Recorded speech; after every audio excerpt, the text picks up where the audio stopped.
కుబేరుడి గత జన్మ ఏమిటి? ఈయన సంపదలకు అధిదేవత ఎలా అయ్యాడు? హిందూ సంప్రదాయంలోనే కాకుండా ప్రపంచవ్యాప్తంగా కుబేరుడికి భక్తులు ఉన్నారు.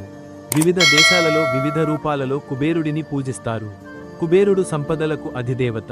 తిరుమల వెంకటేశ్వర స్వామి పద్మావతి దేవిని వివాహం చేసుకోవడానికి కుబేరుడి దగ్గర అప్పు తీసుకున్నాడని, దానికి సంబంధించిన సాక్ష్యాలు ఇప్పటికీ రాగిరేకుల మీద లిఖిత రూపంలో ఉన్నాయని చెబుతారు. అయితే కుబేరుడు ధనానికి, సంపదలకు అధిదేవత ఎలా అయ్యాడు? కుబేరుడి గత జన్మ ఏమిటి? దీని గురించి తెలుసుకుంటే, రాక్షసులు తమ చక్రవర్తి రావణుడి సంహారం తరువాత కుబేరుడిని చక్రవర్తిగా ఎన్నుకుంటారు. కుబేరుడు రావణుడి సవతి సోదరుడు. అది మాత్రమే కాకుండా కుబేరుడు యక్ష రాజుగా, సంపదలకు అధిదేవతగా పిలువబడతాడు.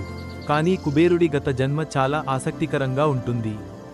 కుబేరుడు గత జన్మలో ఎంతో గొప్ప పుణ్యం చేసుకుంటే తప్ప తదుపరి జన్మలో సంపదలకే అధిదేవత అయ్యేంత గొప్పగా జన్మించి ఉంటాడని ప్రతి ఒక్కరికి అనిపిస్తుంది.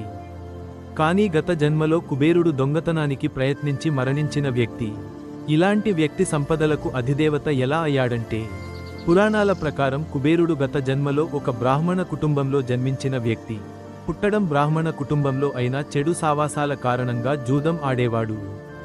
జూదం ఆడటంలో భాగంగా తమ తల్లిదండ్రులు, తమ తాతలు సంపాదించిన ధనాన్ని మొత్తం జూదంలో పోగొట్టాడు. కుబేరుడు ఇంత చేస్తున్నా సరే అతని తల్లి మాత్రం కొడుకు చేస్తున్న పనులను సమర్థిస్తూ, కప్పిపుచ్చుకుంటూ ఉండేది.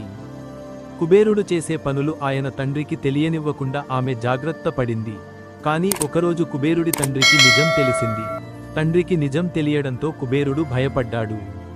ఇంటి నుండి పారిపోయి ఒక శివాలయంలో దాక్కున్నాడు. శివాలయంకు వచ్చిన భక్తులు ఆలయంలో పూజలు జరిపి ప్రసాదం అందరికీ పంచిపెట్టి ఆ తరువాత అందరూ వారి వారి ఇళ్లకు వెళ్లారు. పూజారి మాత్రం గుడిలోనే పడుకున్నాడు.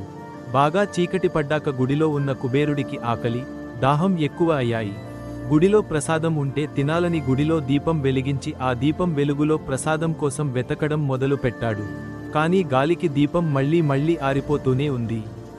కుబేరుడు దీపాన్ని మళ్లీ మళ్లీ వెలిగిస్తూనే ఉన్నాడు. ఇదంతా జరుగుతున్నప్పుడే గుడిలో పూజారికి మెలకువ వచ్చింది. కుబేరుడు దొంగ అని పూజారి అనుకున్నాడు. అలా అనుకోవడంతోనే పూజారిని పట్టుకోవడానికి ప్రయత్నించాడు. కుబేరుడు పూజారి నుండి తప్పించుకునే ప్రయత్నంలో ప్రాణాలు కోల్పోతాడు. మరణించిన కుబేరుడి ఆత్మను తీసుకెళ్లడానికి యమదూతలు వస్తారు. అప్పుడు పరమేశ్వరుడు కుబేరుడిని ఉద్దేశించి, నువ్వు చాలా పాపాలు చేశావు, కానీ ధనత్రయోదశి రోజున నా దీపం ఆరిపోకుండా కాపాడావు.